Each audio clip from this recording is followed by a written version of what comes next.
हरे कृष्णा माता दी, दंडवत प्रणाम।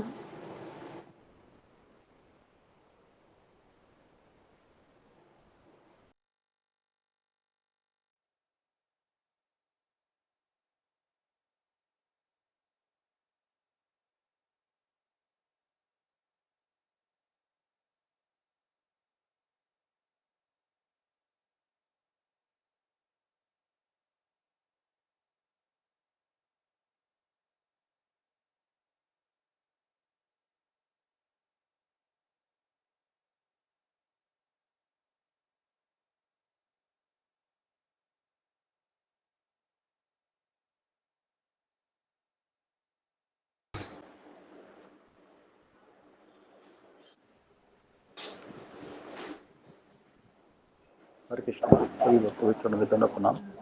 हरे कृष्णा प्रभु जी। हरे कृष्णा प्रभु जी, माता जी दंडवत प्रणाम। दंडवत प्रणाम प्रभु जी। हरे कृष्णा। हरे कृष्णा प्रभु जी, आपके चरणों में दंडवत प्रणाम, से भक्तों के चरणों में आपकी दंडवत चरण में प्रणाम। भी दंडवत प्रणाम माता जी, दंडवत प्रणाम। दंडवत प्रणाम माता जी। हरे कृष्णा हरे कृष्णा।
हरे कृष्णा सभी भक्तों को दंडवत प्रणाम। दंडवत प्रणाम माता जी। सभी भक्तों के चरणों में दंडवत प्रणाम।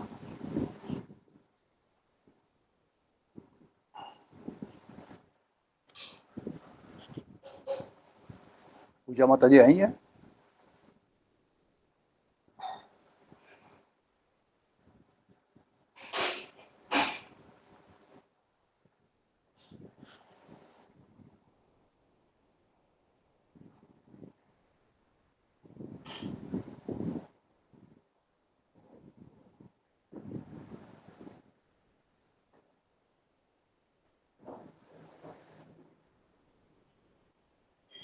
हरे कृष्णा सभी भक्तों को दंडवत प्रणाम।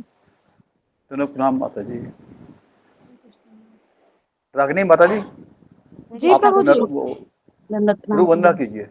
जी धन्यवाद प्रभु जी, मैं करती हूँ। ओम अज्ञानतिमिरान्धस्य ज्ञानाञ्जन शलाकया चक्षुरुन्मीलितं तस्मै श्री गुरुवे नमः। श्री गुरु चरण पद्मा केवल भगति सद्मा। श्री गुरु चरण गुरु जी पद्मा प्रणाम। केवल भगति सद्मा। बंदो मोहि सावधाना माते। बंदो मोहि सावधाना माते। यहरा प्रसादे हे भव तोरिया जही। कृष्ण प्राप्ति हो जा होते। कृष्ण प्राप्ति हो जा होते। गुरुमुख पद्मा वाक्या चिंतते कोरियाए क्या। अरना कोरियो मनि आशा। अरना कोरियो अपनी आशा। श्री गुरु चराने रति ऐसे उत्तम गति, ये प्रसाद पूरे सर्व आशा। ये प्रसादे पूरे सर्व आशा।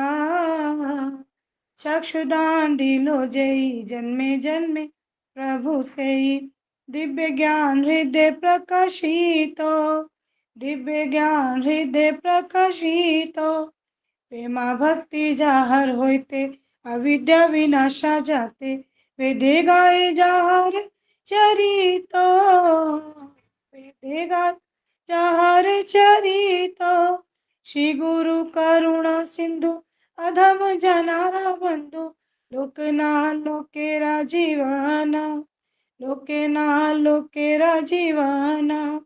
हा हा प्रभु घोरो दाया देहु मोरे पद छाया, हा हा प्रभु घोरो दाया देहु मोरे पद छाया। एबे जार घुषुक त्रिभुवाना, एबे जार घुषुक त्रिभुवाना। शिला प्रभुपाद पतित पावना, श्री गुरुदेव लैलो शरण। जय प्रभुपदाय प्रभुपदाय प्रभुपदाय, जय प्रभुपद, जय जय प्रभुपाद प्रभुपाद प्रभुपाद, जय जय प्रभुपाद, जय जय गुरुदेव गुरुदेव गुरुदेव, जय जय गुरुदेव। नित्य गौर हरि बोल हरि बोल हरि बोल, नित्य गौर हरि बोल, नित्य गौर प्रेमानंदे हरि हरि बोल। कोई गलती हुई हो तो आप सभी क्षमा करना मुझे। हरे कृष्णा। बहुत सुंदर माता जी, धन्यवाद माता जी। माता जी अनुवाद भी बोलेंगे हरे इसका? कृष्णा। माता जी भी, प्रभु जी बुक सभी नहीं है वैष्णव साथ। भक्तों के चरणों में ठीक दंडवत है, प्रणाम। मैं बोलता हूँ, हरे कोई बात कृष्ण। नहीं। अनु चावल जानती है ना, उसमें थोड़ा चावल निकाल दो ना। हरे कृष्णा। मुझे मैं बोल दूँ क्या? जी बोलिए माता जी।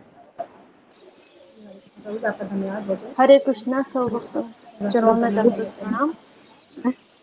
हरे कृष्ण प्रभु जी। आध्यात्म गुरु को चरण कमल ही एकमात्र साधन है जिनके द्वारा हम शुद्ध भक्ति प्राप्त कर सकते हैं। मैं उनके चरण कमलों में अत्यंत भक्ति एवं श्रद्धा पूर्वक नतमस्तक होता हूँ। उनकी कृपा से जीव भौतिक क्लेशों के महासागर को पार कर सकता है और कृष्ण की कृपा प्राप्त कर सकता है।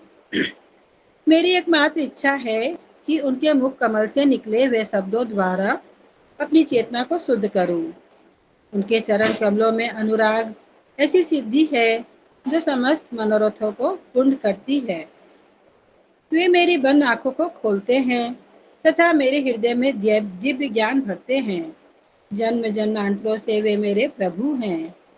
वे प्रेमा भक्ति प्रदान करते हैं और अविद्या का नाश करते हैं। वैदिक शास्त्र उनके चरित्र का गान करते हैं। हे गुरुदेव, कृपा सिंधु तथा पतित आत्माओं के मित्र, आप सबके गुरु एवं सभी लोगों के जीवन हैं। हे गुरुदेव, मुझ पर दया कीजिए तथा मुझे अपने चरणों की छाया प्रदान कीजिए। आपका यश तीनों लोकों में फैला हुआ है। हरे कृष्णा। कुछ गलती हो तो क्षमा कीजिएगा। धन्यवाद माता जी, बहुत सुंदर, धन्यवाद।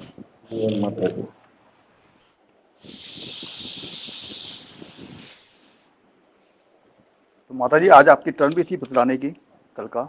जी जी जी प्रभु जी, जी प्रभु जी, जी जी प्रभु जी। बहुत बहुत धन्यवाद। आपके चरणों में दंडवत प्रणाम। से भक्तों को दंडवत प्रणाम। हरे कृष्ण।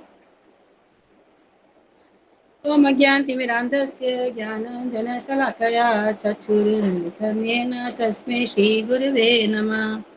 जय श्री कृष्ण चैतन्य प्रभु नित्यानंद, श्री अद्वैत गदाधर शिवासादि गौर भक्तवृंद। मुखं करोति वाचालं पङ्गुं लङ्घ्यते गिरिं, यत्कृपातमहं वन्दे श्रीगुरुदीनतारिणं। परमानंद माधवं श्रीचैतन्येश्वरं हरि ओम तत्सत्। सभी जीवों के परम पिता भगवान श्री कृष्ण पतितावन जय पताका स्वामी गुरु महाराज, परम पूज्य राधानाथ स्वामी महाराज, हम सभी के अति प्रिय बहुत ही विनम्र दया करुणा में शिक्षा गुरु अजय गोपाल प्रभु जी एवं समस्त भक्त उनके चरणों में कोटि कोटि दंडवत प्रणाम करती हूँ। आप सभी भक्तों की महान दया कृपा संग से ही मैं कुछ भी बोलने का प्रयास कर रही हूँ। मेरे में कोई योग्यता नहीं है, कोई गलती हो जाए तो क्षमा चाहती हूँ। कल बहुत ही सुंदर दिन था, जगन्नाथपुरी रथ यात्रा कल बहुत विशेष दिन था। तो प्रभु जी हमें बताते हैं कि आज जगन्नाथपुरी में रथ यात्रा है। तो श्री प्रभुपाद जी की असीम अनुकंपा है, दया है कि पूरे विश्व भर में जगन्नाथ यात्रा महोत्सव को धूमधाम से मनाया जाता है। अलग अलग जगहों पर बहुत हर्षोल्लास के साथ इसे मनाया जाता है। तो हम प्रभुपाद जी को कोटि ऋणी हैं कि हम जगन्नाथपुरी धाम तो नहीं जा सकते हैं, लेकिन हम अपने शहरों में दर्शन कर सकते हैं। जगन्नाथ रथ यात्रा का निकालने का बहुत सारे कारण हैं। प्रभु जी बताते हैं कि पूरे विश्व में इस रथ यात्रा जैसा उत्सव कोई भी उत्सव नहीं है ना। भगवान का दर्शन करने के लिए कोने कोने से लाखों लोग आते हैं और जगन्नाथपुरी में देवी देवता भी इस रथ यात्रा में का दर्शन करने के लिए प्रवेश करते हैं। फिर गुरु जी ने बताया कि इस अति प्राचीन उत्सव की शुरुआत महाराजा इंद्रधुम्न ने भगवान के आदेशानुसार की थी। भगवान ने राजा से कहा था कि आषाढ़ मास के शुक्ल द्वितीया को मुझे और बलराम जी को तथा सुभद्रा माता जी को रथ पर विराजमान करके रथ यात्रा का उत्सव संपन्न किया जाए और मुझे महादेवी गुंडीचा मंदिर तक लेकर जाया जाए और इस यात्रा को नव यात्रा, गुंडीचा यात्रा, महादेवी यात्रा, पतित पावन यात्रा, दक्षिणामुखी यात्रा और दशावतार यात्रा के नाम से भी जाना जाता है। फिर यहाँ पे गुरुजी हमें बहुत सुंदर बात कह रहे हैं कि हम हाथ से रथ नहीं खींच सकते, लेकिन घर में बैठकर हाथ में कलम लेकर भगवान के बारे में लिखकर उनका महोत्सव मना सकते हैं। तो प्राचीन समय में मुख्य जगन्नाथ मंदिर और गुंडीचा मंदिर के बीच मालिनी नदी थी। तो उस समय राजा 6 रथों का निर्माण करते थे। उस समय 3 रथों के द्वारा नदी तक विग्रह ले जाते थे और अन्य 3 रथों को नदी के दूसरी ओर विराजित करके गुंडीचा मंदिर तक लेकर जाया जाता था। ये घटना कलयुग के पहले की है। तो उड़ीसा के राजा वीर नरसिंह देव ने 1238 से 1264 तक 28 साल में रेत आदि को डालकर गुंडीचा मंदिर तक जाने का रास्ता बनवाया था। पूरे नदी को सुखाकर रास्ता बनाना बहुत कठिन कार्य था, लेकिन राजा वीर नरसिंह देव ने ये कार्य किया। फिर गुरुजी बताते हैं कि जगन्नाथ रथ की क्या विशेषता है। तो जगन्नाथ भगवान के रथ में क्या क्या होता है। तो जगन्नाथ रथ का नाम नंदी घोष होता है और दूसरा है सुभद्रा जी के रथ का नाम देव दलन होता है और तीसरा बलदेव जी के रथ का नाम ताल ध्वज होता है। फिर गुरु जी बताते हैं कि जगन्नाथ जी, सुभद्रा जी, बलदेव जी के रथ के कितने पहिए होते हैं। तो जगन्नाथ जी के रथ के पहिए 16 होते हैं, बलराम जी के रथ के पहिए 14 होते हैं और सुभद्रा महारानी जी के रथ के पहिए 12 होते हैं। फिर जगन्नाथ जी के रथ के शिखर पर क्या होता है, ऊपर शिखर यानी टॉप पर, तो जगन्नाथ जी के रथ के ऊपर गरुड़ तथा चक्र होते हैं और सुभद्रा जी के रथ पर पद्म चिन्ह होते हैं और बलराम जी के रथ पर ताल चिन्ह होते हैं। फिर गुरुजी बताते हैं कि जगन्नाथ जी, सुभद्रा महारानी तथा बलदेव जी के रथ का कलर क्या होता है। तो जगन्नाथ जी के रथ का पीला लाल होता है कलर और सुभद्रा महारानी के रथ का रंग काला तथा लाल होता है और बलराम जी के रथ का रंग लाल तथा हरा होता है। फिर गुरु जी क्वेश्चन करते हैं कि जगन्नाथ जी के रथ की ऊंचाई बलराम जी तथा सुभद्रा महारानी के रथ की ऊंचाई कितनी होती है। तो 23 हाथ ऊंचाई होती है जगन्नाथ जी के रथ की, मतलब 42 × 65, 42 × 65 फीट। फिर दूसरा बलराम जी के रथ की ऊंचाई 22 हाथ होती है और सुभद्रा जी महारानी के रथ की ऊंचाई 21 हाथ होती है। फिर गुरु जी आगे बोलते हैं कि जगन्नाथ जी के रथ का और सुभद्रा जी तथा बलराम जी के रथ का सारथी कौन है। तो जगन्नाथ जी के रथ का सारथी का नाम दारू तथा मातली है और सुभद्रा जी के रथ का सारथी का नाम अर्जुन तथा देवदत्त है और बलराम जी के सारथी का नाम सुद्युम है। फिर आगे बताते हैं कि घोड़े का रंग क्या है और रथ में जो घोड़े जो भाग। ओके, हाँ यहाँ पर रुक जाइए रंजना माता जी। हरे कृष्णा धन्यवाद प्रभु। आपका। बहुत सुंदर माता जी, धन्यवाद। दंडवत प्रणाम गुरु जी। हरे कृष्णा। गुरु जी के चरणों में दंडवत प्रणाम, सभी के चरणों में दंडवत प्रणाम। कृष्ण गुरु जी चरणों में दंडवत प्रणाम, दोनों चरणों में दंडवत प्रणाम। दंडवत प्रणाम, दंडवत प्रणाम। हरे कृष्ण। हरे कृष्ण। हरे कृष्ण प्रणाम, सभी भक्तों को दंडवत प्रणाम। दंडवत प्रणाम। हरे कृष्ण। हरे कृष्णा गुरु जी, दंडवत प्रणाम, सभी वैष्णव भक्तों के चरणों में दंडवत प्रणाम। हरे कृष्ण। हरे कृष्ण जी। तो हम आगे बढ़ते हैं। ओम अज्ञानतिमिरान्धस्य ज्ञानाञ्जनशलाकया चक्षुरुन्मिलितं येन तस्मै श्रीगुरुवे नमः। नमो विष्णुपादाय कृष्णप्रेष्ठाय भूतले श्रीमते भक्तिवेदान्त स्वामीति नामिने। नमस्ते सरस्वती देवे गौरवाणी प्रचारिणे निर्विशेष शून्यवादी पाश्चात्य देशकारिणे। हे कृष्ण करुणा सिंधु दीनबंधु जगतपते गोपेश गोपिका कांत राधा कांता नमोस्तुते। सप्त कांचन गौरांगी राधे वृंदावनेश्वरी वृषभानुसुते देवी प्रणमामि हरिप्रिये। वाञ्छाकल्पतरुभ्यश्च कृपा सिन्धुभ्य एव च पतितानां पावनेभ्यो वैष्णवेभ्यो नमो नमः। जय श्री कृष्ण चैतन्य प्रभु नित्यानंद अद्वैत गदाधर श्रीवासादि गौर भक्त वृंद। हरे कृष्णा कृष्णा कृष्णा हरे हरे हरे राम राम राम हरे हरे। मुखं करोति वाचालं पंगुं लंघयते गिरिं यत्कृपातमहं वन्दे श्रीगुरुदीनतारिणम्। जी हरे कृष्णा। सबका स्वागत है। कुछ अनाउंसमेंट करनी हो?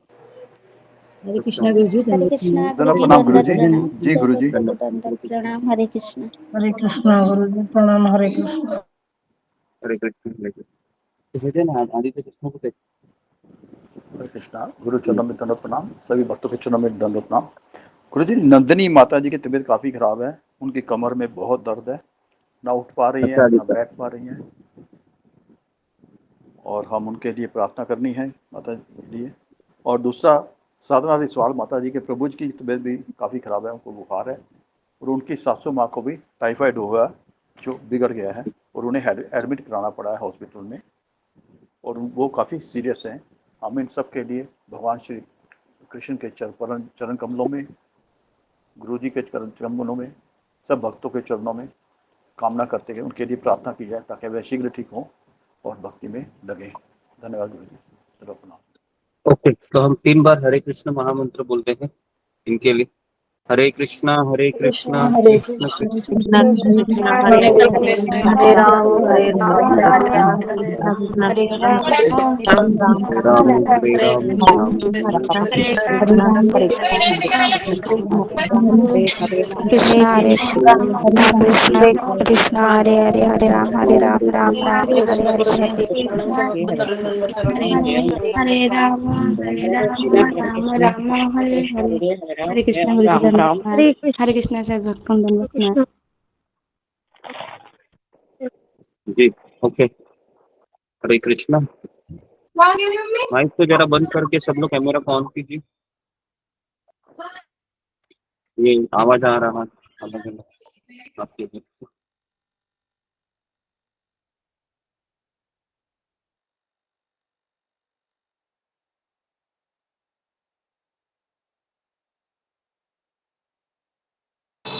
ओके, हरे कृष्णा। तो जगन्नाथ अष्टकम गाना है क्या? जी गुरु जी, 15 तक गाना है, 15 तक वापसी है ना उनकी। अच्छा, गाना है। कितने लोग की इच्छा है गाओ, या फिर हम इसको नाम देते हैं? हाँ गाइए गुरु जी। जी, ठीक है, से आप लोगों की इच्छा। आवाज आ रहा है? ठीक है, तो मैं गाने का प्रयास करता हूँ।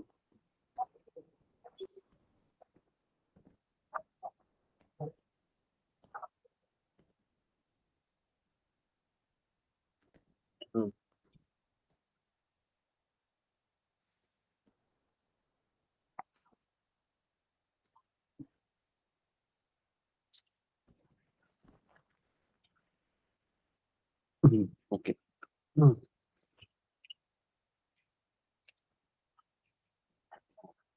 एकच ठेवून दे, नुसतं ठेवून दे.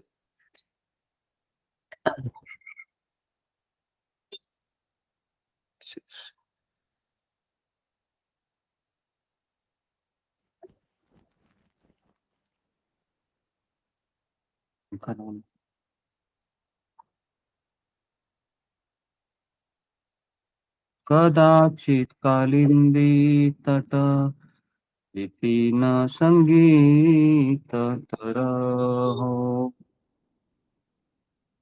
मुदा भीरी नारी वदा कमला स्वाद मधुपा रमा शंभु ब्रह्मांड पति गणेशार्चित पादो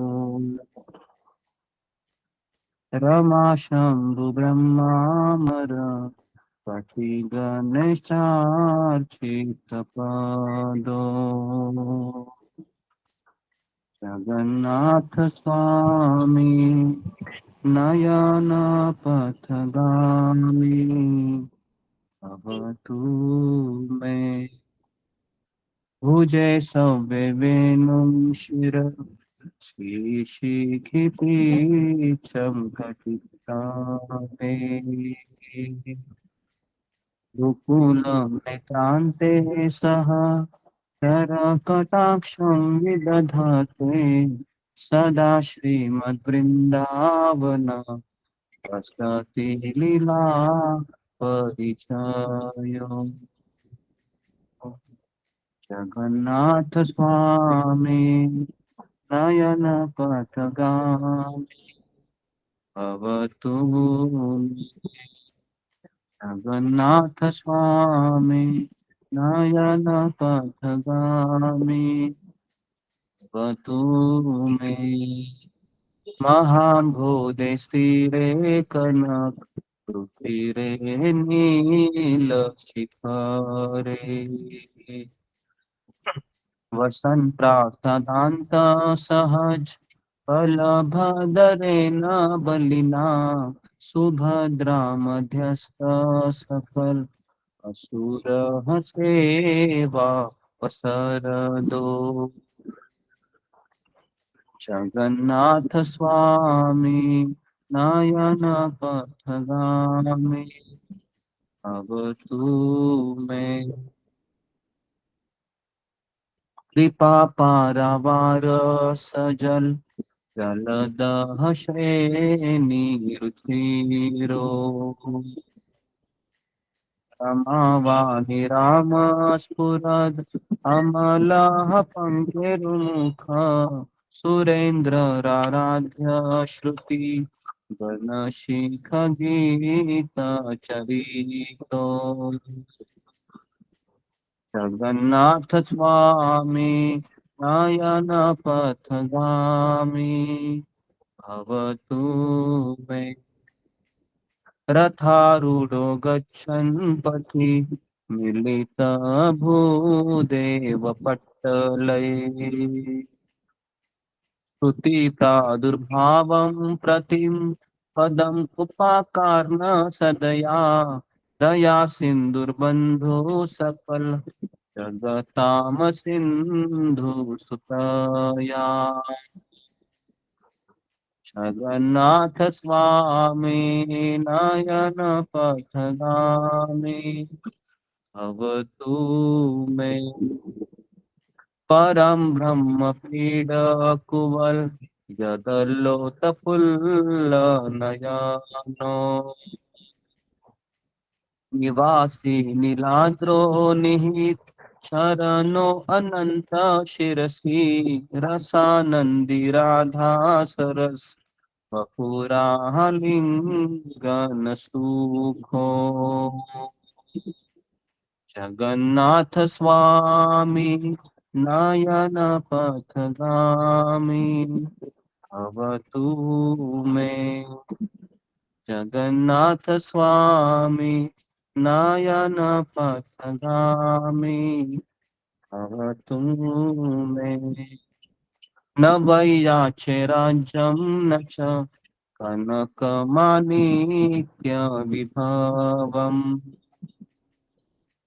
न याचे हम रम्या सकल जनकाम्यवरवधू सदा काले काले प्रमथ पतिना गीत चरितो जगन्नाथ स्वामी नयन पथगामी भवतु मे हरत्वं संसारं द्रुतं तरम् अस्तारं सुरपते हरत्वं पापानां विष किमपारम यादवपते अहो दीनेनाथे निहित शरणो निश्चित इदम् अहो दीनेनाथे निहित शरणो निश्चित इदम् जगन्नाथ स्वामी नयन पथगामी भवतु मे जगन्नाथ स्वामी नयन पथगामी भवतु मे जगन्नाथाष्टकं पुण्यं यः पठेत् प्रयत शुचि सर्वपाप विशुद्धात्मा विष्णुलोकं सगच्छति श्री श्री जगन्नाथाष्टकम की जय। जय जय जय ठीक है, तो हम शुरू करते हैं। धन्यवाद गुरु जी, धन्यवाद। हरे कृष्ण। तो जी, तो अभी हम आज बहुत ही स्पेशल टॉपिक ले रहे हैं। जो ये कथा शायद ही आपने सुनी होगी, जो मैं अभी आपको बताने जा रहा हूँ। तो ये कथा वृंदावन की है कि वृंदावन में पहली बार जगन्नाथ रथ यात्रा हुई थी। और ये कथा हमारे आचार्य बताते हैं। तो ये कथा मैंने पहले कभी सुना ही नहीं आपको, और आज हम, है ना, जो जगन्नाथ रथ यात्रा है वह वृंदावन में किस तरह से मनाई जाती है, तो उसको हम आपके सामने रखेंगे। तो कल हम जगन्नाथ रथ यात्रा के लिए मुंबई गए थे। तो वहां पर मैंने आपको जगन्नाथ रथ यात्रा के दर्शन कराए, और उसके पश्चात फिर हम आपको द्वारिका की कथा सुनाई, और फिर हम जगन्नाथ रथ यात्रा में भाग लिए। ज्यादा भाग नहीं ले पाए क्योंकि उसके पश्चात 6 बजे जोरदार बारिश शुरू हो गई। 5:30 के आसपास बहुत जोर से बारिश शुरू हो गई। ऐसी धमाकन बारिश थी वो कि उसमें कुछ दिख ही नहीं रहा था। तो सारे भक्त है वह बहुत ही विचलित हुए उस समय कि बहुत बारिश हो गई। तो इसके लिए फिर हमने निर्णय लिया कि अभी जाना चाहिए। तो हम 6 बजे, 4:30 बजे तो मैंने आपको छोड़ दिया। मुझे 1.5 घंटा मुश्किल से मिला 1.5 घंटे में से भी मुझे 15-20 मिनट तो रथ तक पहुंचने के लिए लगे।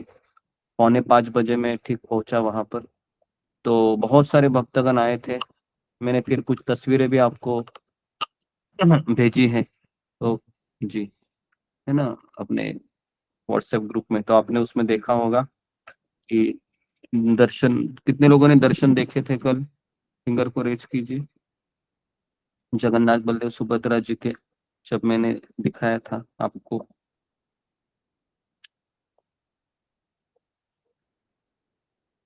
ओके जी। जी, तो धन्यवाद। तो इस तरीके से जगन्नाथपुरी में भी ये हाल होगा कि आ, रथ है वह, है ना, गुंडीचा मंदिर के पास खड़े होंगे और फिर उसको आज अंदर लेंगे गुंडीचा मंदिर में, और वहां पर जो दर्शन होते हैं 7 दिनों में, उस 7 दिन के दर्शन से 100 बार दर्शन करने का लाभ प्राप्त होता है। ये हमने कल डिस्कस किया था।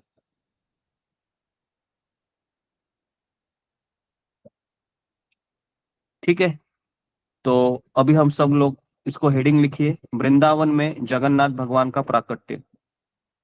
जी, हेडिंग दीजिए, वृंदावन में जगन्नाथ भगवान का प्राकट्य। तो इसके ऊपर आज हम, लंबी स्टोरी है लेकिन शायद आज ये दो, मुझे लगता है कि पता नहीं 2-3 लेक्चर भी इसमें हो सकते हैं, क्योंकि ये बड़ी स्टोरी है। इसमें नारद मुनि है, फिर उद्धव जी भी इन्वॉल्व है इसमें, और जी, और फिर बलराम जी, सुभद्रा, ये सब लोग इसमें इन्वॉल्व है सारे, है ना। तो ये बहुत ही सुंदर कथा है। यह कथा है आ, हमारे गुरु शिष्य परंपरा में गोस्वामी द्वारा दी गई है।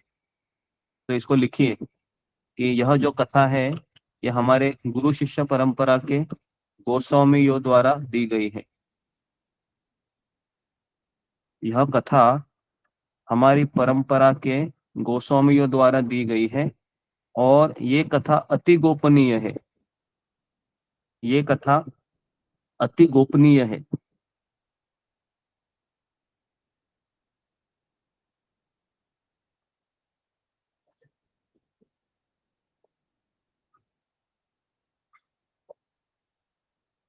ओके, ये कथा अति गोपनीय है। तो कथा को हम शुरुआत करते हैं। आप अपने ढंग से लिखते रहिए।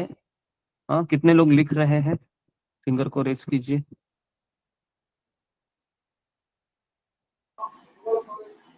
29-30 लोग लिख रहे हैं।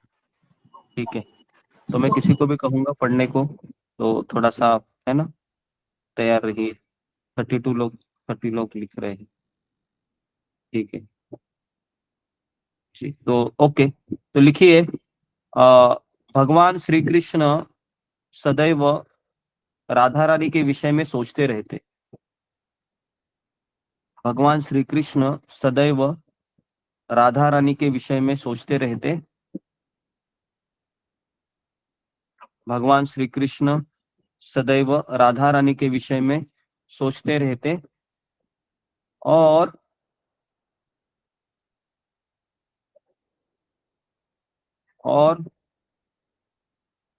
कृष्ण कभी कभी मूर्छित हो जाते।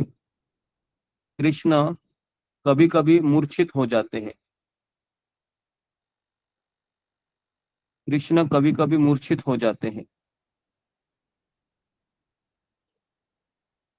जी, तो यहाँ पर एक सवाल मैं पूछ रहा हूँ आपको कि कृष्ण राधा रानी के बारे में सोचकर क्यों मूर्छित हो जाते थे?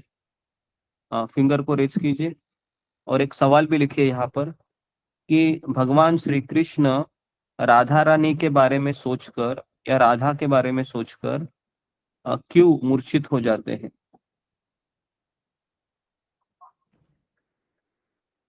क्यों मूर्छित हो जाते हैं? जी, इस प्रश्न का उत्तर कौन देना चाहेगा? क्यों मूर्छित हो जाते हैं?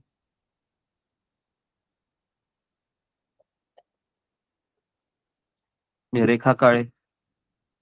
हरे कृष्ण गुरुजी, दंडवत प्रणाम। सभी भक्तों के चरणों में दंडवत प्रणाम। विरहाग्नि की पीड़ा बहुत होती थी, इसीलिए वो सोच सोच के मूर्छित हो जाती थी। वापस कहो। विरहाग्नि की पीड़ा, राधा जी और वृंदावन का विरह हुआ था, उतनी पीड़ा वो सह नहीं पाते, इसलिए मूर्छित हो जाते थे।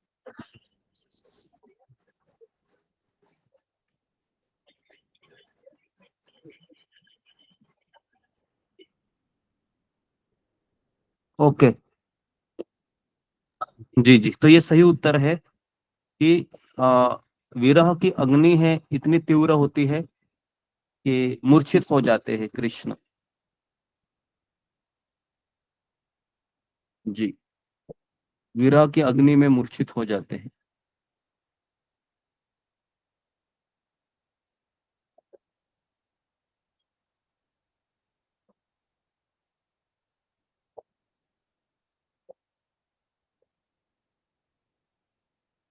ओके जी, ठीक है। तो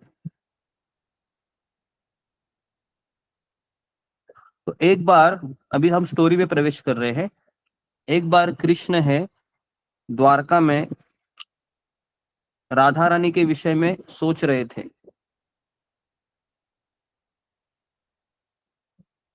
एक बार कृष्ण द्वारिका में राधा रानी के विषय में सोच रहे थे।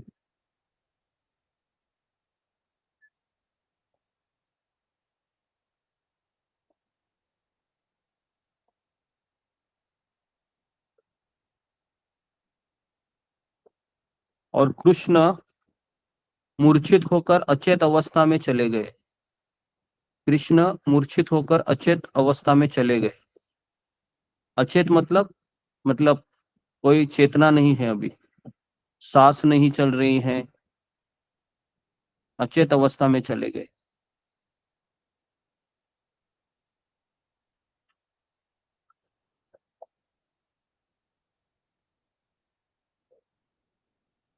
कुछ समय पश्चात वहां पर नारद मुनि और उद्धव जी प्रकट हुए। कुछ समय के पश्चात वहां पर नारद मुनि और उद्धव जी प्रकट हुए।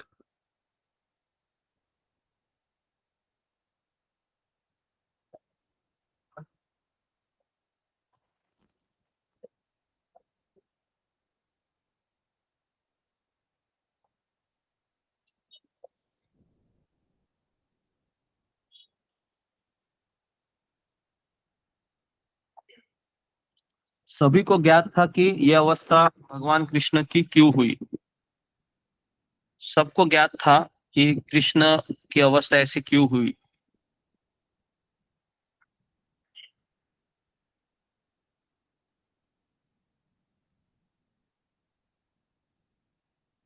तो इस वियोग का नाम क्या है? तो लिखिए, राधा विरह विधुर कृष्ण। राधा विरह विधुर कृष्ण। राधा विरह राधा विरह विधुर कृष्ण।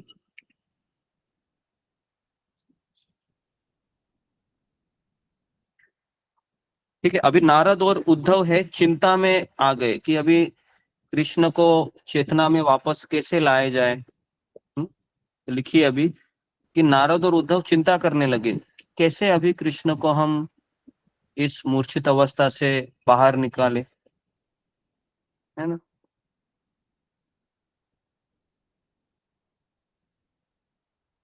कैसे हम, है ना, कृष्ण को इस चेतना से वापस आ गए।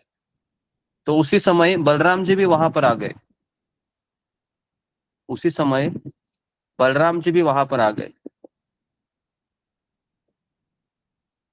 उसी समय बलराम जी वहां पर आ गए और ये तीनों विचार करने लगे। तीनों विचार करने लगे क्या करना चाहिए।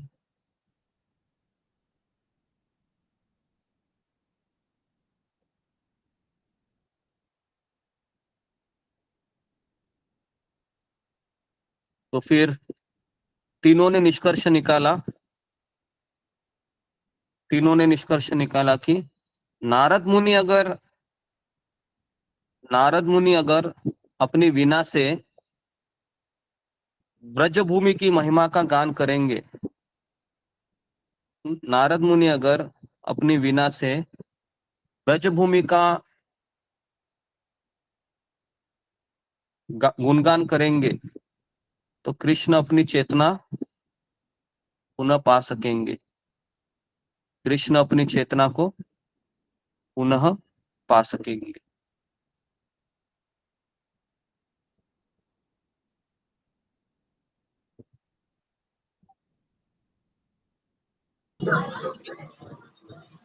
कृष्ण अपनी चेतना को पुनः पा सकेंगे। शुभांगी पाठक माइक को बंद कीजिए। सब लोग अपने कैमरा को ऑन रखिए, है ना। तो अशोक चावला प्रभु, एक बार आप गुरुजी वो पूछने के लिए मैं ऑन की थी, आगे का आपने बता दिया तो मैं बंद की हूँ। हाँ जी,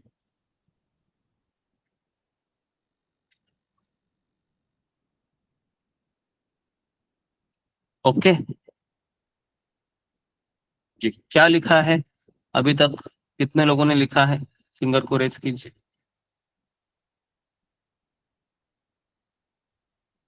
जी पढ़ो। कविता भगत। हरे कृष्णा गुरुजी, सभी भक्तों को दंडवत प्रणाम। आपने वृंदावन की कथा बताई अभी, तो उसमें आपने बताया कि वृंदावन में सबसे पहले रथ यात्रा निकली हुई थी भगवान जगन्नाथ जी की। यह जो कथा है ये हमारे परंपरा के गोस्वामी द्वारा दी गई है और यह कथा अति गोपनीय है। भगवान श्री कृष्ण सदैव राधा रानी के विषय में सोचते रहते हैं और कृष्ण कभी कभी मूर्छित हो जाते हैं। तो उसमें आपने एक प्रश्न पूछा गुरुजी कि भगवान श्री कृष्ण राधा रानी के बारे में सोचकर क्यों मूर्छित हो जाते हैं। तो उसमें माताजी ने उत्तर दिया कि विरह अग्नि के वजह से मूर्छित हो जाते हैं। एक बार कृष्ण द्वारिका के राधा रानी के विषय में सोच रहे थे और मूर्छित होकर संचत अवस्था में चले गए। कुछ समय के बाद पश्चात वह नारद मुनि और उद्धव जी प्रकट हुए।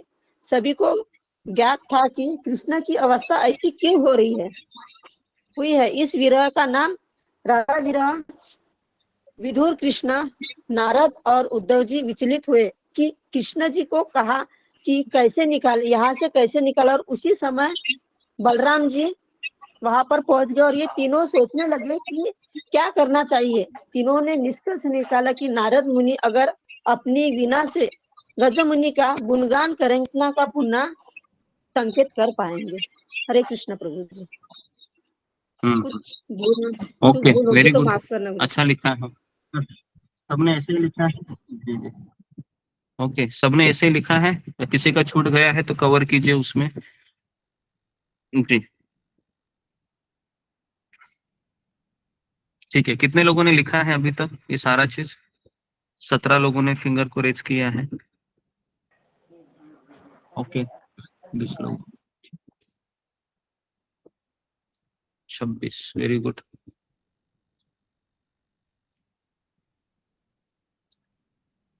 ठीक है, ओके, तो उसके आगे लिखिए कि फिर नारद मुनि ने कहा कि अगर मैं ये करूंगा तो गड़बड़ हो सकती है। अगर नारद मुनि ने कहा कि अगर मैं वीणा बजाऊंगा तो एक गड़बड़ होगी। अभी ये आप लोगों को बताना है मुझे क्या गड़बड़ हो सकती है। कि नारद मुनि के मन में एक शंका आई कि अगर कृष्ण उठेंगे मेरी वीणा बजाने से तो क्या हो सकता है, कौन मुझे बताएगा? चलो अभी आप भी थोड़ा सा सोचिए, आप भी कृष्ण के भाव में प्रवेश कीजिए। क्या हो सकता है अगर नारद मुनि ने वीणा बजाई तो क्या हो सकता है? बताइए बताइए। जितने फिंगर रेस होंगे उतना मुझे ऐसा लगेगा कि आप लोग भी नारद मुनि के भाव में प्रवेश कर सकते हैं। जी, क्या हो सकता है? जी चंद्रभूषण कुमार। प्रभु जी, हरे कृष्णा प्रभु जी। नारद जी चूंकि ये देख रहे थे कि हमारे प्रभु जी है उनकी ध्यान मुद्रा को डिस्टर्ब करना अच्छा नहीं होगा, तो कहीं गुस्सा भी करेंगे। गुस्सा करेंगे? कौन? कृष्ण गुस्सा करेंगे? ओके ठीक है। और गोविंद बेहरा,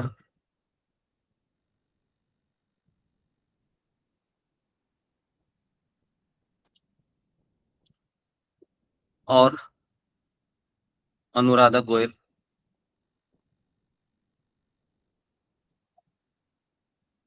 हरे कृष्णा प्रभु जी। प्रभु जी वो और ज्यादा ध्यान में चले जाएंगे। क्या? वापस कहो।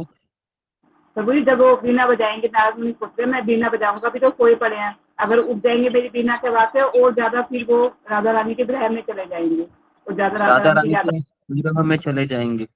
ओके जी जी, उठने के बाद विरह में चले जाएंगे लेकिन ये उसका उत्तर नहीं है। उत्तर थोड़ा सा अलग है जी। राजेश चौधरी। हरे कृष्ण गुरु जी। गुरु जी वो जब होश में आ जाएंगे तो वो वृंदावन भाग के जाएंगे राधा जी के पास। हाँ, ये इसका सही उत्तर है कि वह ब्रजभूमि की ओर दौड़ेंगे। लिखिए इसको। अगर मेरे बिना बजाने से अगर कृष्ण जग गए तो कहाँ जाएंगे? तो फिर ये जाएंगे, राधा रानी जो वृंदावन में रहती है ना, वृंदावनेश्वरी, वहां पर जाएंगे। बराबर है? हाँ। जी। तो तो अभी इसलिए क्या करना चाहिए? तो सबने डिसाइड किया एक रथ तैयार करना चाहिए। तो लिखिए, तीनों ने डिसाइड किया कि एक रथ तैयार करेंगे। रथ, क्योंकि कृष्ण अगर जगेंगे तो रथ पर बैठेंगे, और ठीक है, तो इसलिए रथ एक तैयार किया गया। रथ तैयार किया गया, लिखा। और फिर रथ तैयार करने के बाद उन कृष्ण के सारथी है, क्या नाम है उनका? कृष्ण के सारथी का नाम क्या है? कौन मुझे बताएगा? कृष्ण के सारथी का नाम जी बताइए, अशोक चावला प्रभु। कृष्ण के सारथी का नाम क्या है? मताली गुरु जी। मताली नहीं है, कल मैंने बताया था। मताली रक्षक। दारुक सर, दारुक। दारुक, दारुक, दारुक लिखिए।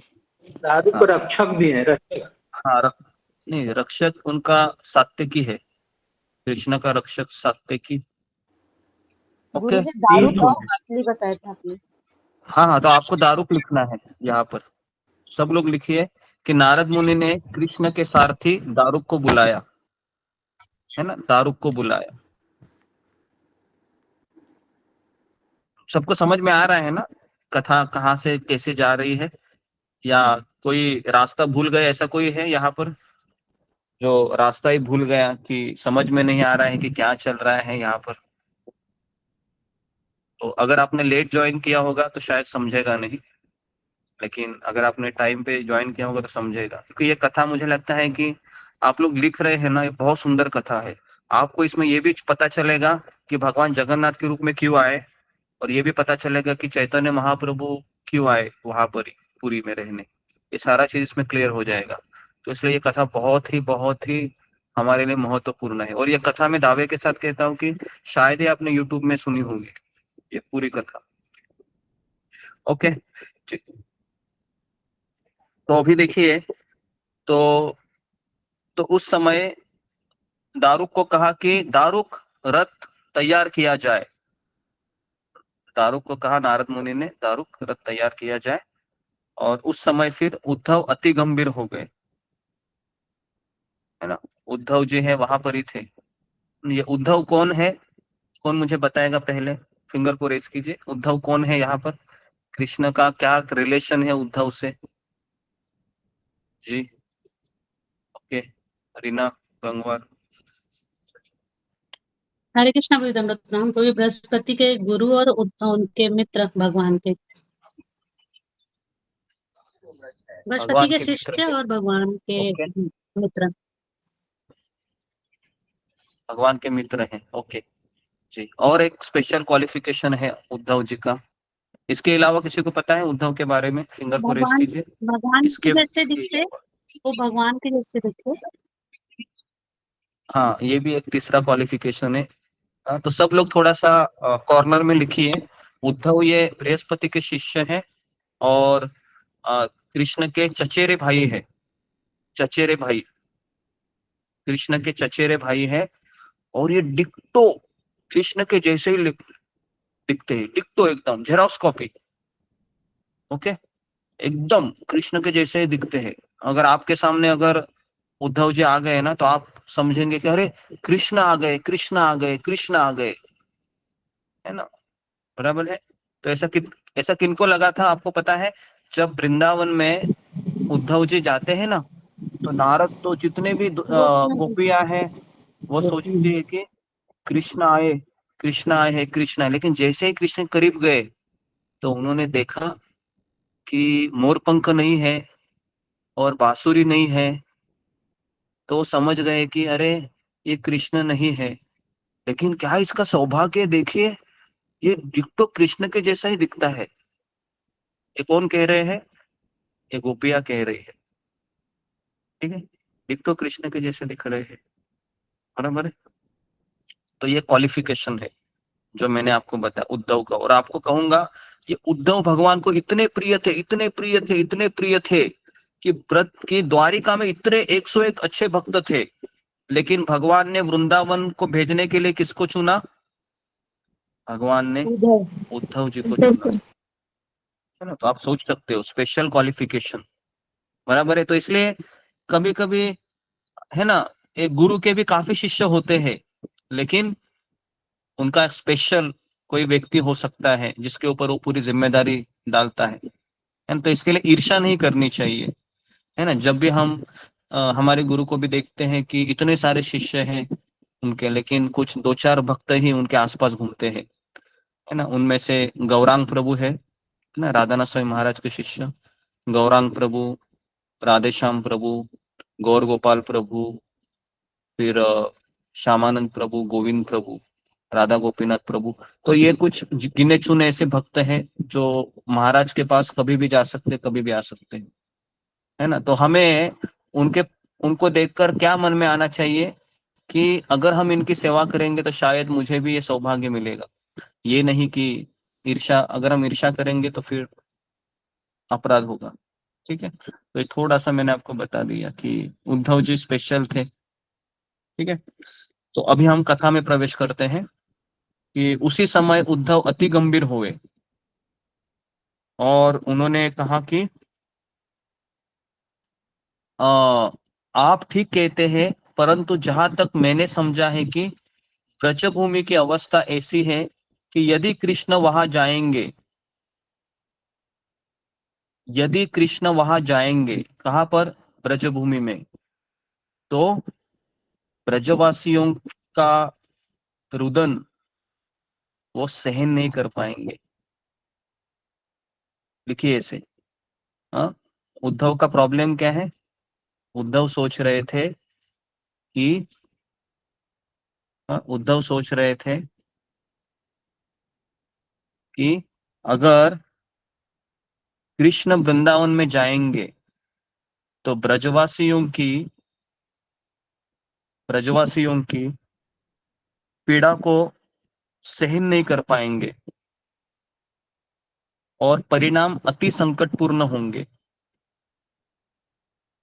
और परिणाम अति संकटपूर्ण होंगे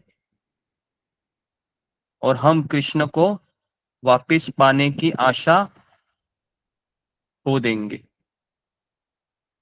और हम कृष्ण को वापस खोने की आशा, वापस पाने की आशा खो देंगे, वापस पाने की आशा खो देंगे। गुरु जी एक बार बताइए ना, परिणाम अति संकट के आगे? परिणाम अति संकटपूर्ण होंगे और हम कृष्ण को वापस पाने की आशा खो देंगे, और हम वापस कृष्ण को पाने की आशा खो देंगे, है ना? क्योंकि कृष्ण वापस नहीं आएंगे, क्योंकि कृष्ण तो अभी, है ना, वो सहन ही नहीं कर पाएंगे। कृष्ण सब कुछ सहन कर सकते हैं, लेकिन ब्रजवासियों का रोना बिल्कुल नहीं सहन कर सकते हैं, है ना जी, बराबर है। जैसे माँ है, माँ सब कुछ सहन कर सकती है, लेकिन अपने पुत्र का रोना सहन कर सकती है अगर वो पुत्र कुछ चीज चाहिए तो? नहीं ना। तो वैसे ही कुछ है, ठीक है। तो ओके, तो यहाँ तक सबका क्लियर है? उद्धव जी तक? जी फिंगर को रेस कीजिए, उद्धव तक क्लियर है सबका? परिणाम बहुत ओके, घातक क्या? हाँ घातक होंगे, अपने अपने भाषा में लिख सकते हैं आप, घातक होंगे, भयानक होंगे, जो भयानक भी हो है या भयानक लिखेंगे। जी। ओके जी, 17 लोग लिख लीजिए। हाँ, कितने लोगों का कंप्लीट हुआ है? आप सबको साथ साथ लेके जाना है तो फिर मुझे कछुए की गति से जाना होगा लगता है।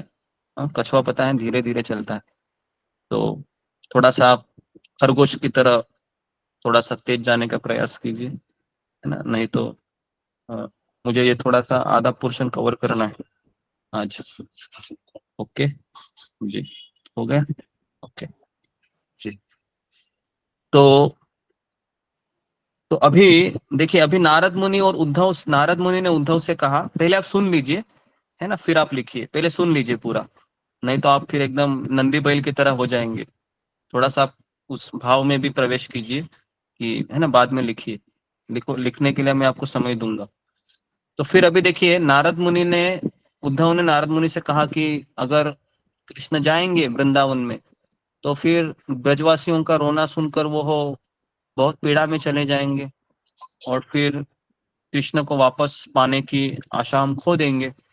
तो फिर अभी नारद ने उद्धव से कहा, हे उद्धव, मुझे लगता है कि आप कृष्ण के बहुत अच्छे संदेशवाहक है और आप उन्हें अति प्रिय भी है, तो मैं सोचता हूँ कि आप पहले ब्रजभूमि जाना चाहिए और आप जाकर ब्रजवासियों को सूचित करें कि कृष्ण द्वारका से आ रहे हैं, तो फिर वो उनके स्वागत के लिए तैयार हो जाएंगे। आई बात समझ में? क्या कहा नारद ने? कहा उद्धव से कि आप पहले जाइए और जितने भी ब्रजवासी यहाँ हैं उनको कहिए कि कृष्ण आ रहे हैं, तो आप अपना रोना धोना छोड़कर उनका स्वागत के लिए तैयार हो जाइए। ठीक है, तो भी आप लिखिए अपने शब्दों में ये। हम्म? जी लिखिए, नारद ने उद्धव से कहा कि आप बहुत अच्छे कृष्ण के दूत हैं, तो आप ब्रजभूमि जाइए और ब्रजवासियों को और ब्रजवासियों को सूचित करें और ब्रजवासियों को सूचित करें कि कृष्ण द्वारिका से आ रहे हैं, कृष्ण द्वारिका से आ रहे हैं, कृष्ण द्वारिका से आ रहे हैं, तो आप उनके स्वागत के लिए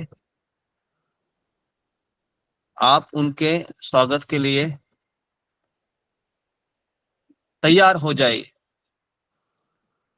आप उनके स्वागत के लिए तैयार हो जाइए।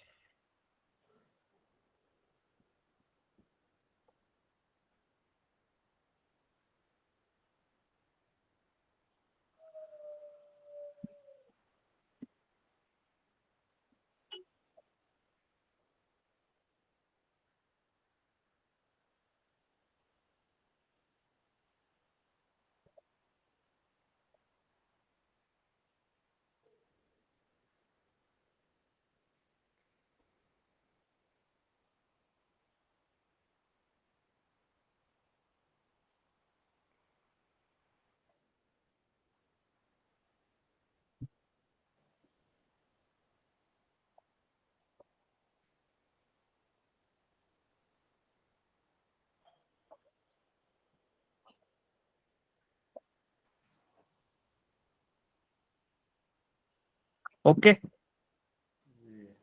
जी, तो अभी ये सुनकर उद्धव उदास हो गए। उद्धव जी उदास हो गए, उद्धव जी उदास हो गए। क्यों उदास हो गए? कौन मुझे बताएगा? फिंगर को रेस कीजिए। ये सुनकर उद्धव जी उदास क्यों हो गए कि नारद मुनि ऐसा मुझे कह रहे हैं कि पहले तुम जाओ? जी बताइए बताइए। जी सात्विक वर्मा। हाँ, हरे कृष्णा गुरु जी, दंडवत प्रणाम गुरु जी। क्योंकि अगर उद्धव जी को पता था अगर हम ब्रजवासियों को समझाएंगे कि आपको रोना नहीं, आपका स्वागत करना, तो ब्रजवासी से ये हो नहीं पाएगा। ओके, हो नहीं पाएगा। जी नेक्स्ट, शिवानी बिष्ट। शायद उद्धव जी को, हरे कृष्णा गुरुजी, दंडवत प्रणाम, सभी भक्तों को दंडवत प्रणाम। गुरुजी शायद उनको लगा कि भगवान वहीं रुक जाएंगे वृंदावन और वापस नहीं आएंगे, तो शायद इसलिए उनको बुरा लगा। नहीं, ऐसा भी नहीं है। जी और जी सुधा गुप्ता। हरे कृष्णा गुरुजी, दंडवत प्रणाम, सभी भक्तों को दंडवत प्रणाम। गोपियां को पता था कि वो श्री कृष्ण को जानती थी, जब उद्धव को देखेंगी तो वो उनको पर विश्वास नहीं करेंगी कि यही कृष्ण है, और वो उनकी बात को नहीं मानेंगी। ओके, ये भी इसका उत्तर नहीं है। शस्मिता पत्रे। धन्यवाद प्रणाम। उद्धव जी इसलिए उनका ये दुखी हो रहे थे कि वो कृष्ण के बहुत करीब थे, उनके भाई थे और मित्र थे, और वो सोए हुए थे, तो वो उनको छोड़ के जाना नहीं चाहते थे, तो इसलिए वो दुखी हो रहे थे थोड़े। तो गुरु जी मुझे ऐसा लगा। हरे कृष्ण, धन्यवाद। ओके जी, रेखा काळे। हरे कृष्ण गुरुजी, दंडवत प्रणाम। उद्धव जी चाहते थे कि कृष्ण को भी पता चले कि वृंदावन वासी कितने उदास है और उनको कितनी पीड़ा हो रही है, वो उनको समझनी चाहिए। ओके, ये अच्छा अच्छा आप लॉजिक बता रहे हैं, लेकिन उद्धव का सोच थोड़ा इससे अलग है। जी ओके नेक्स्ट, अशोक चावला। गुरु जी, उद्धव जी को सब पता था गोपियों के बारे में, तो वो सोच रहे होंगे कि अगर मैं वहाँ गया तो उनको सामना करना पड़ेगा, उनको देखना पड़ेगा, उनके विरह का सामना करना पड़ेगा, उनको दुख का सामना करना पड़ेगा। उनको गोपियों के दुख को सह नहीं पाएंगे, वो भी नहीं सह पाएंगे कृष्ण के विरह को, गोपियों के बारे में, और वो उसी उदास हो गए। ओके जी जी, ये भी इसका उत्तर नहीं है। जी रीना गंगवार। हरे कृष्णा प्रभु जी। प्रभु जी जब मथुरा में भगवान थे तो भगवान ने उद्धव जी को भेजा था गोपियों को समझाने के लिए। तो उन्होंने देखा था कि गोपियों की स्थिति क्या है, कितना विरह है और कितना प्रेम है, और वो खुद मतलब समझ गए थे कि गोपियों का इतना उच्च भाव है और इनको समझाना बहुत मुश्किल है। तो उनको वो ही याद आ गया कि अगर जो मैं जाऊंगा तो गोपियों की विरह की जो स्थिति है, जो उनका प्रेम है, उसके आगे उनको समझाना मुश्किल है, क्योंकि वो गोपियां सबसे भक्त हैं भगवान की। उनका जो उनका जो प्रेम है, जो वो सर्वोत्कर्ष है। तो उनको पता था कि हम जाएंगे तो हम नहीं समझा पाएंगे, और वहां जाके आना फिर उनके लिए मुश्किल होगा उनको छोड़ के। हरे कृष्ण। ओके ठीक है, तो आप सभी लोग कहे हैं, तो अभी हम इसका उत्तर देखते हैं कि उद्धव जी क्या कह रहे। सुनिए सब लोग उद्धव जी की ही भाषा में, ठीक है जी। सुनिए कि उद्धव ने क्या कहा, उदास क्यों हुए। उद्धव ने कहा कि इसके पहले भी मुझे कृष्ण ने वृंदावन भेजा था। लिखिए ऐसे, इसके पहले भी मुझे भगवान कृष्ण ने वृंदावन भेजा था, मथुरा से ब्रजभूमि भेजा था, है ना। और मैं एक दूत के रूप में गया था और वहां पर 3 महीने रुका था, और मैं वहां पर 3 महीने रुका था।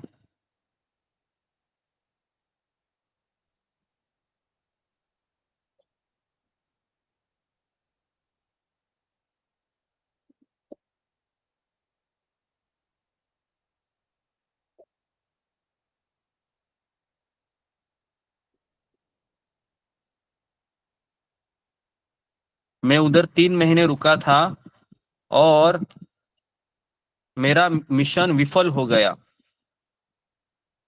मेरा मिशन विफल हो गया। क्योंकि वो कृष्ण के लिए दिन रात 24 घंटा रो रहे थे। मेरा मिशन विफल हो गया। वे कृष्ण के लिए, वे मतलब नंद महाराज, यशोदा, गोपी, राधा रानी, ये सब कृष्ण के लिए रो रहे थे 24 घंटा।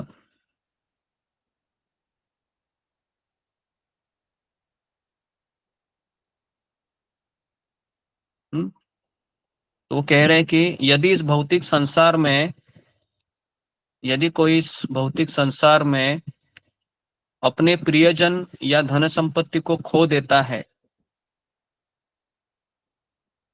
यदि कोई अपने प्रियजन या धन संपत्ति को खो देता है तो वह दिन रात रोता रहता है।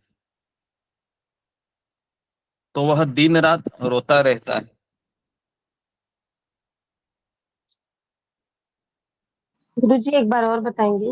यदि कोई भौतिक संसार में कोई अपने प्रियजन या धन संपत्ति को खो देता है तो वह दिन रात रोते रहता है।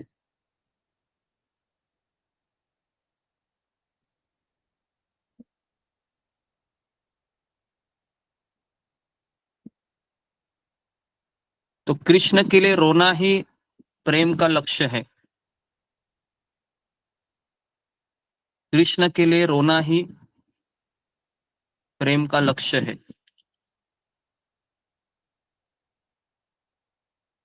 कृष्ण के लिए रोना ही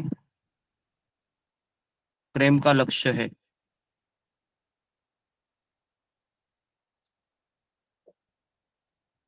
कृष्ण के लिए रोना ही प्रेम का लक्ष्य है।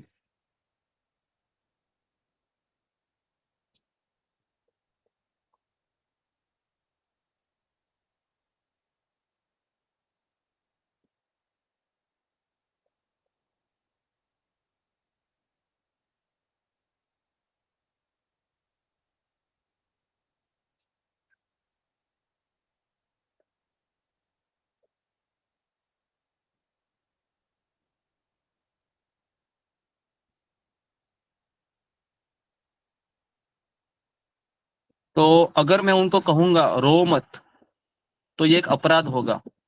यदि मैं उनको कहूंगा कि रो मत, है ना, आप कृष्ण के लिए मत रो, तो एक अपराध होगा। इसलिए इसलिए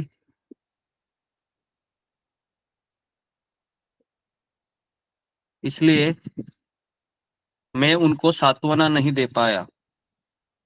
मैं उनको सांत्वना नहीं दे पाया।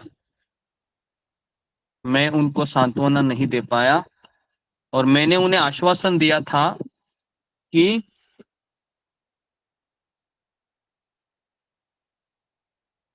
शीघ्र ही कृष्ण को ब्रजभूमि में भेजूंगा।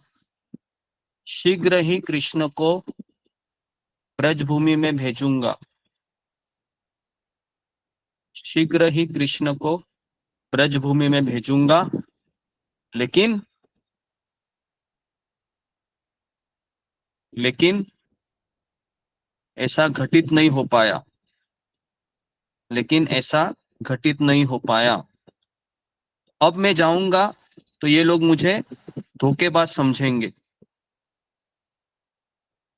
अब मैं जाऊंगा वृंदावन में तो ये लोग मुझे धोखेबाज समझेंगे।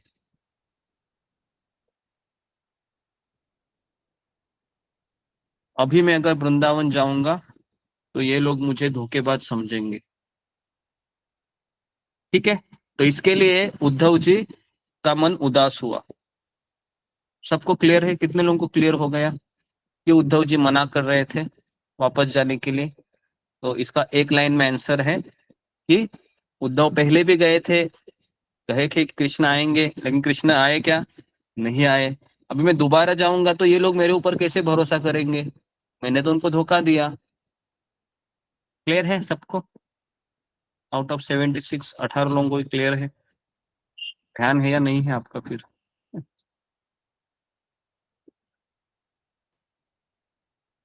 कितने लोगों का क्लियर हो गया कि क्यों जी, तो अभी तक क्या लिखा है जी, पढ़िए।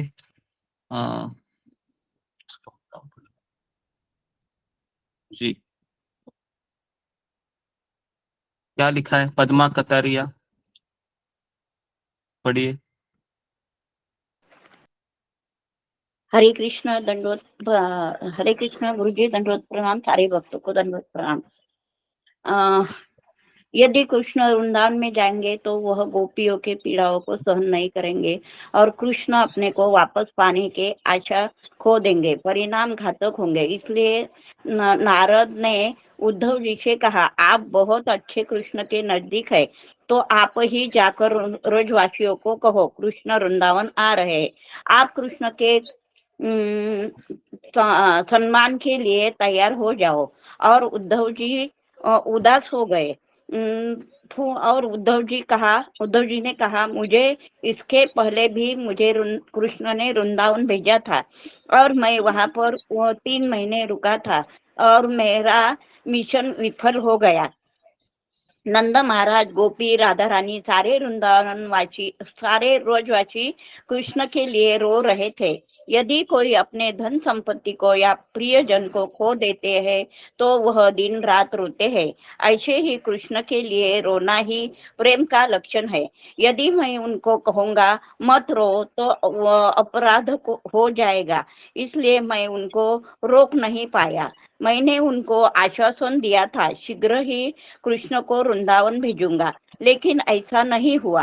अब मैं वापस वृंदावन जाऊंगा तो वो मुझे धोखेबाज समझेंगे, इसलिए उद्धव जी नाराज हो गए, जी, वेरी गुड, अच्छा उदास लिखा हो है। गए, हाँ, उदास हो गए। ओके, तो सबने ऐसा लिखा, तो ऐसा आप लिखोगे तो अच्छा रहेगा, है ना। अगर आप नहीं लिखेंगे तो फिर कैसे आपको, है ना। एटलीस्ट हम देखो, हम भगवान के लिए ज्यादा कुछ कर नहीं सकते, लेकिन जो हम सत्संग में आते हैं तो उसमें पूरा पार्टिसिपेट होना चाहिए। ओके, तो अभी देखिए, अभी नारद मुनि और उद्धव ने बलराम जी से प्रार्थना की, ठीक है। अभी नारद मुनि और उद्धव ने बलराम से प्रार्थना की कि बेहतर होगा कि आप जाओ। क्या कहा? बेहतर होगा कि आप ही जाइए ना। तो क्योंकि नारद मुनि ने कहा कि मेरा प्रॉब्लम भी सुन लिया, उद्धव जी ने कहा मेरा भी सुन लिया।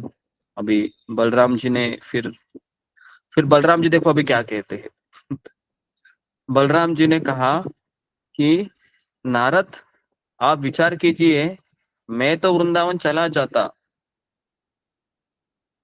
परंतु जरा विचार कीजिए, आपके भगवान कृष्ण सदैव कहते हैं हाँ मैं जाऊंगा, मैं जाऊंगा, और मैं वहां 2 मास ठहरा।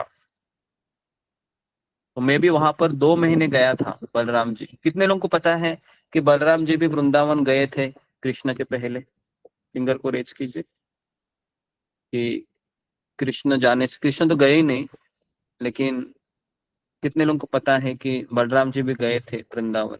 ओके, 1 जनों को पता है, ओके ठीक है। तो अभी देखिए बलराम जी अपना अनुभव बता रहे हैं। क्या बता रहे सुनिए, कि मैं वहां पर 2 महीने रुका था, परंतु मैंने उनको समझाने का बहुत प्रयास किया कि कृष्ण शीघ्र ही आएंगे, परंतु उनकी स्थिति कैसी थी कि जल बिन मछली की भांति है उनकी स्थिति। जल बिन मछली की भांति उनकी स्थिति है। तो मैं भी उनको राहत नहीं दे पाया। देखिए,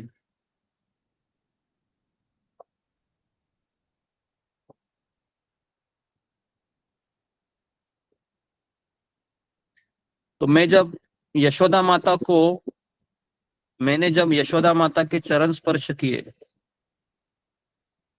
मैंने यशोदा माता के चरण स्पर्श किए और कहा कि मैं तुरंत कृष्ण को वृंदावन में भेजूंगा।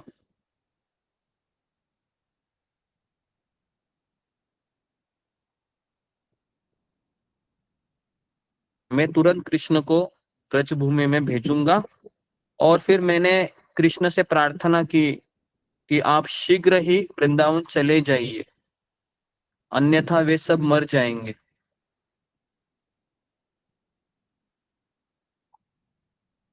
अन्यथा वे सब मर जाएंगे। अन्यथा वे सब मर जाएंगे।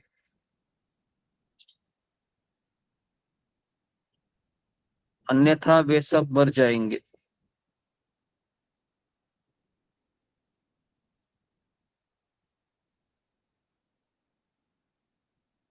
अन्यथा वे सब मर जाएंगे।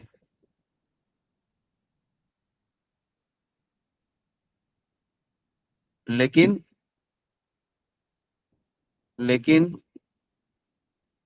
कृष्ण ने उसे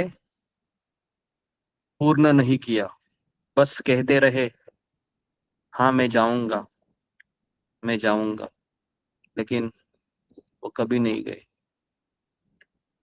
तो अब मैं जाऊंगा तो लोग मुझे कहेंगे बलराम तुम झूठे हो। अब मैं जाऊंगा तो लोग मुझे कहेंगे कि बलराम तुम झूठे हो। बलराम तुम झूठे हो।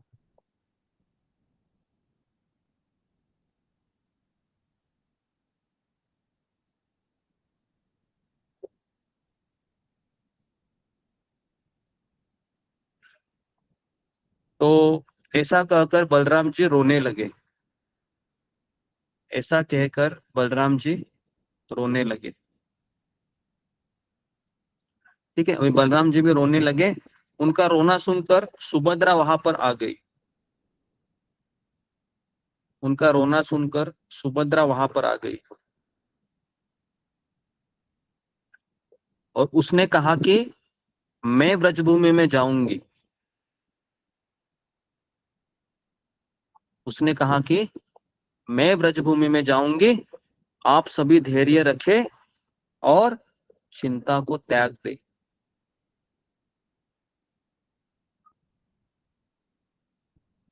और चिंता को त्याग दे।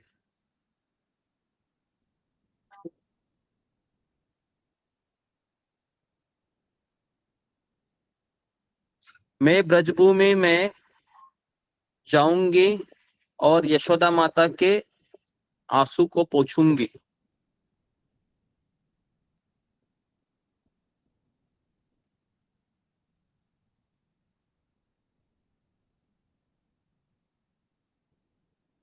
मैं ब्रजभूमि में जाऊंगी और यशोदा माता के आंसू को पोंछूंगी।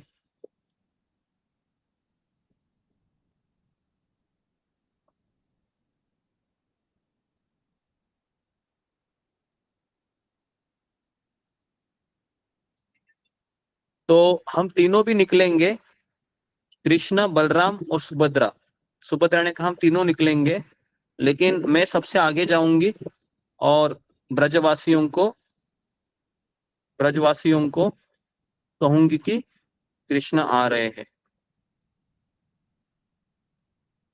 और इस प्रकार मैं गोपियों के आंसू भी पोंछूंगी।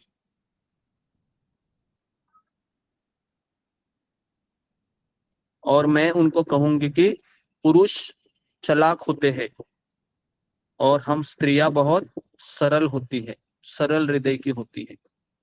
ऐसी सुभद्रा कहती है गोपियों को कि पुरुष धूर्त होते हैं या चालाक होते हैं और स्त्रियां बहुत सरल हृदय की होती है। तो मैं एक स्त्री हूँ। सुभद्रा का लॉजिक क्या था यहाँ पर कि आप सब तो पुरुष है, लेकिन मैं एक स्त्री हूँ। तो इसलिए जब वे मुझसे सुनेंगे कि कृष्ण आ रहे हैं तो मेरी वचनों पर भरोसा रखेंगे।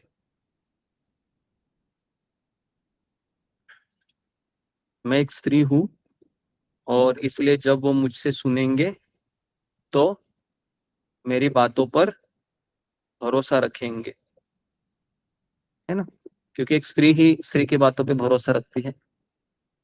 ओके, तो यहाँ पर सबसे बढ़िया लॉजिक दिया सुभद्रा माता ने कि मैं जाती हूँ करके, है ना। तो सब लोग अभी सहमत हो गए। ठीक है, सब लोग सहमत हो गए कि कृपया रथ तैयार किया जाए। तो अभी हम कल देखेंगे कि किस तरह से अभी सुभद्रा जी है वह क्या करेगी, बलराम जी और कृष्ण को लेकर कहाँ प्रस्थान करेगी, कल वृंदावन की ओर प्रस्थान करेगी, है ना। तो हम इसका सेकंड पार्ट हम कल देखेंगे। ओके, तो कल हम इसको फिनिश करेंगे, इस कथा को, ठीक है जी। तो जी, तो अभी तक जो सुभद्रा जी का जो विचार है वो किसने लिखा है, फिंगर को रेज कीजिए।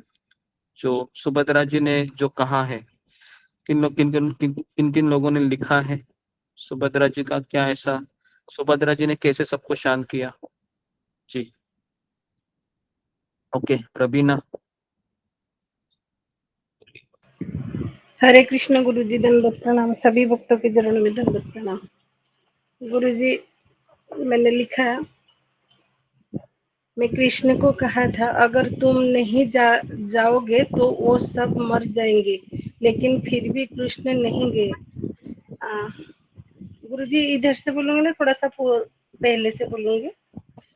नहीं, केवल सुभद्रा जी का ही बोलना है। जी जी। अगर मैं अभी जाऊंगा तो वो मुझे भी झूठा बोलेंगे। फिर सुभद्रा आगे ये सब सुनकर बोली, मैं ब्रजभूमि में जाऊंगी और यशोदा माता के आंसू को पोंछूंगी। हम तीनों निकलेंगे, कृष्ण, बलराम और सुभद्रा। लेकिन मैं पहले जाऊंगी और कहूंगी, पुरुष बहुत द्रुत होते हैं, हम स्त्रियां बहुत सरल है। मैं एक स्त्री हूँ। जब वो मेरे से ये सुनेंगे तो वो मेरी बात मान जाएंगे। फिर रथ तैयार किया गया। गुरुजी हरे कृष्ण। ओके, तो अभी इस तरीके से रथ तैयार किया गया और फिर सारे लोग सहमत हो गए सुभद्रा जी के इस विचार से। और फिर अभी उद्धव भी सहमत हो गए कि आप दोनों जाएंगे, है ना, सुभद्रा जा रही है। तो इस तरीके से अभी नारद मुनि है वह फिर क्या करेंगे, वीणा बजाएंगे, ठीक है। अभी आगे का बता रहा हूँ थोड़ा सा मैं। फिर कृष्ण अपनी चेतना में आएंगे और फिर हम तुरंत उनको साथ भेजेंगे। तो इस तरीके से इन्होंने है ना अपना निष्कर्ष निकाला, ठीक है। तो अभी हम कल देखेंगे किस तरह से ये वृंदावन पहुंच जाते हैं और फिर वहां पर इस तरीके से रथ यात्रा सेलिब्रेट होती है, ठीक है। तो यहाँ पर किसी कुछ सवाल है, कुछ पूछना है आपको, सकते।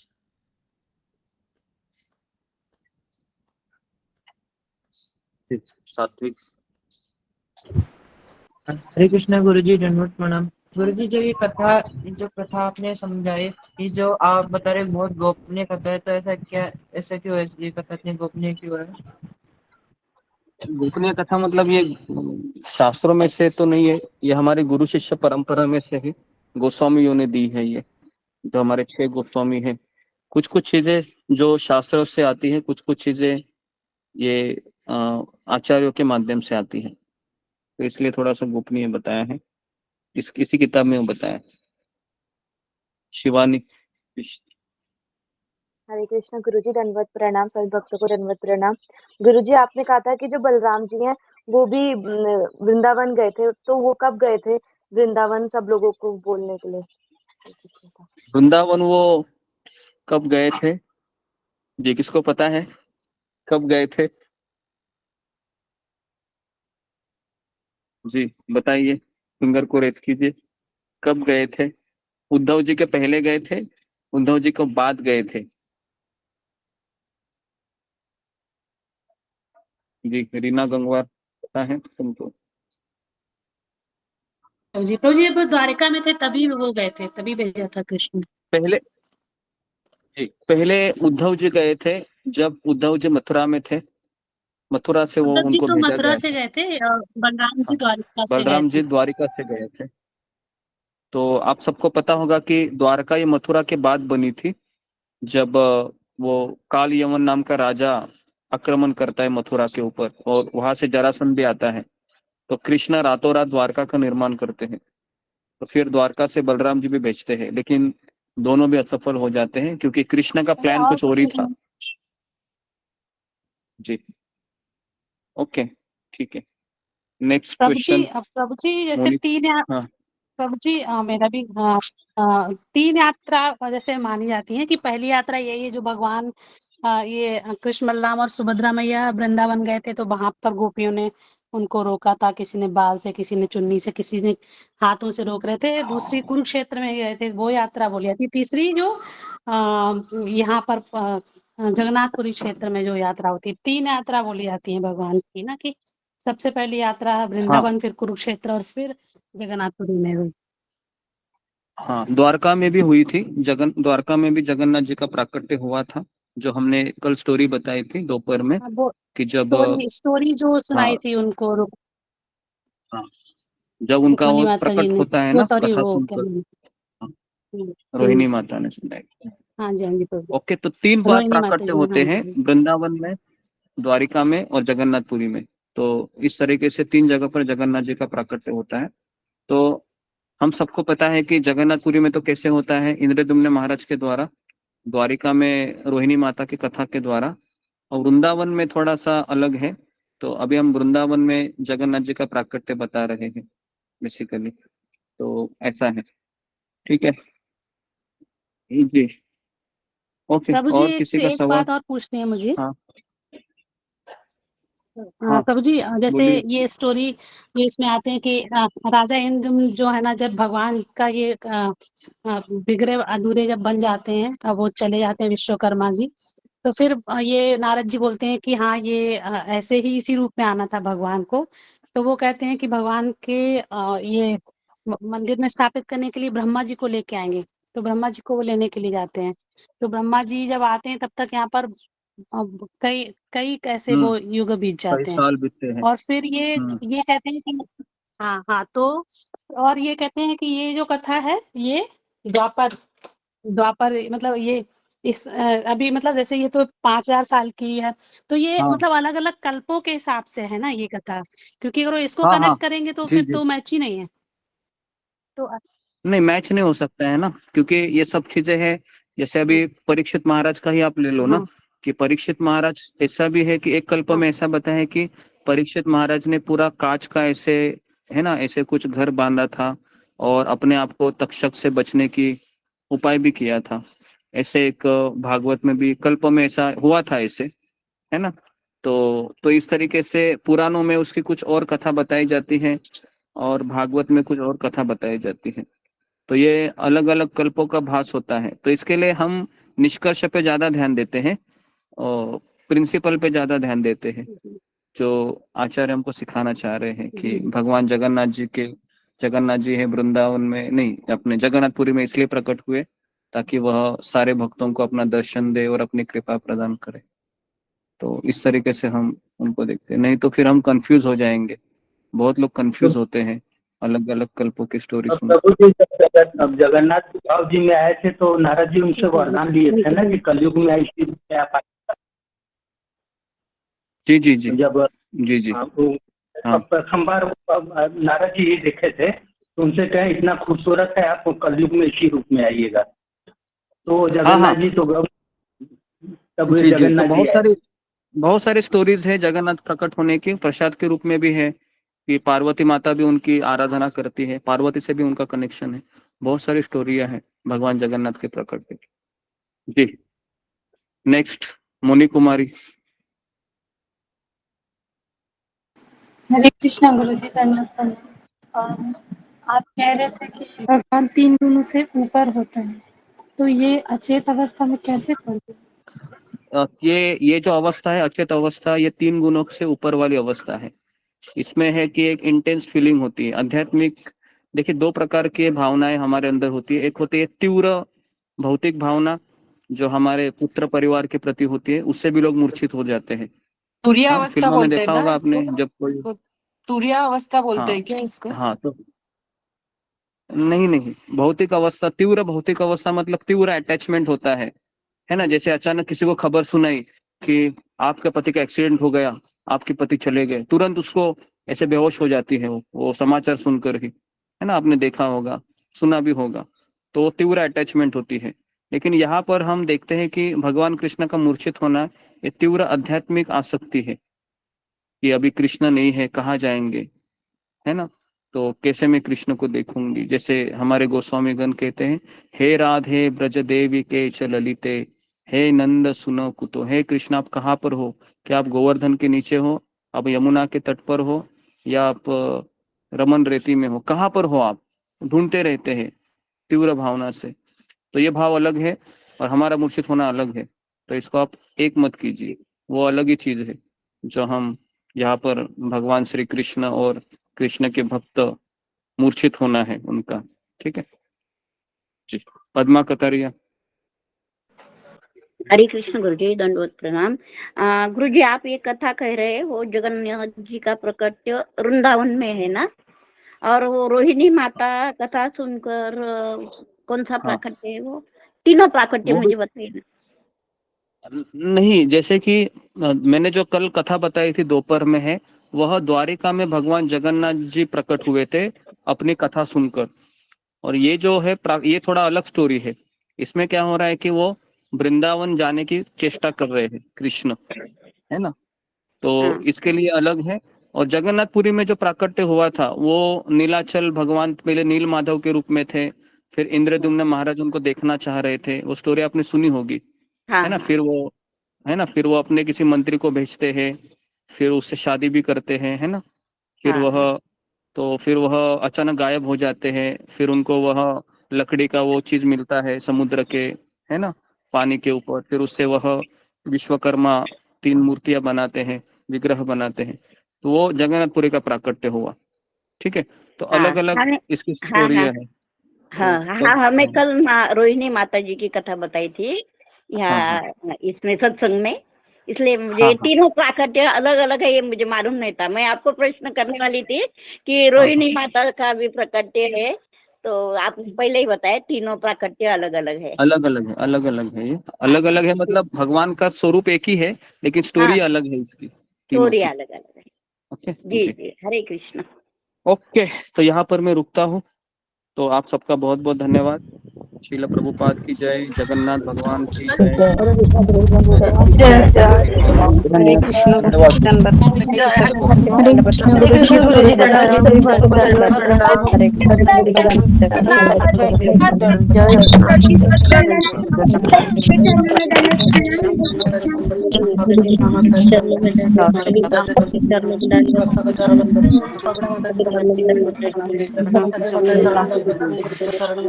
रंजना माता जी हरे कृष्णा गुरु जी दंडवत प्रणाम, सभी भक्तों के चरणों में दंडवत प्रणाम। हरे कृष्णा हरे कृष्णा। हरे कृष्णा, सभी को प्यार भरा प्रणाम।